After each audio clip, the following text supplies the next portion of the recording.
क्या real estate में investment सही में एक अच्छा ऑप्शन है? आपने किसी ना किसी नए फिन इन्फ्लुएंसर से तो सुना ही होगा कि रियल एस्टेट में 8% रेंटल रिटर्न कमर्शियल में और 2% एक फ्लैट में रिटर्न कोई अच्छा ऑप्शन थोड़ी ना है।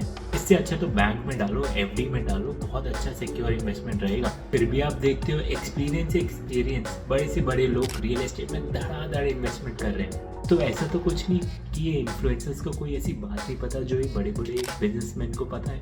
तो अब मैं आपको अगर क्विकली समझाऊं तो ये जो कैलकुलेशन हो रही है ना रेंटल इन्वेस्टमेंट की, वो हो रही है करंट वैल्यू पे।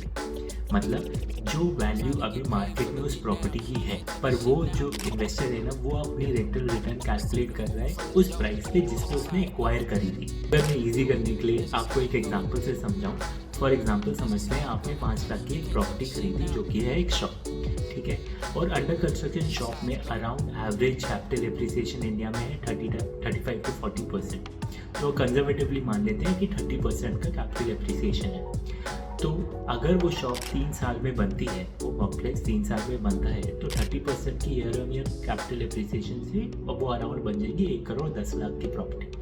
तो अगर वो 1 करोड़ 10 लाख की है और एवरेज आप 8% का रेंटल रिटर्न मानो, तो मोटा मोटा आपका साल में मिल जाएगा आपको रिटर्न 8,80,000 रुपये। तो अब आएगा इन्फ्लुएंसर, वो कहेगा देखो 8% की रिटर्न है। बट अगर आप एक स्मार्ट इन्वेस्टर हो, आप कहोगे यार मैंने तो ये प्रॉपर्टी 50 लाख में खरीदी थी और मेरे को 8,80,000 का रिटर्न मिल रहा है, that makes a 17.6% rental return. बताओ ये रिटर्न सेंस बनाती है नहीं बनाती? क्योंकि ये जस्ट रेंटल रिटर्न है, not even the capital appreciation part. तो मैं आपको एक थॉट से ये वीडियो एंड करना चाहूँगा। बहुत ईजी होता है लोगों को बेवकूफ़ बोल के साइडलाइन कर देना उनके थॉट्स, बट बहुत मुश्किल होता है समझना और एक्चुअल में क्या है reality. Stay tuned for more info.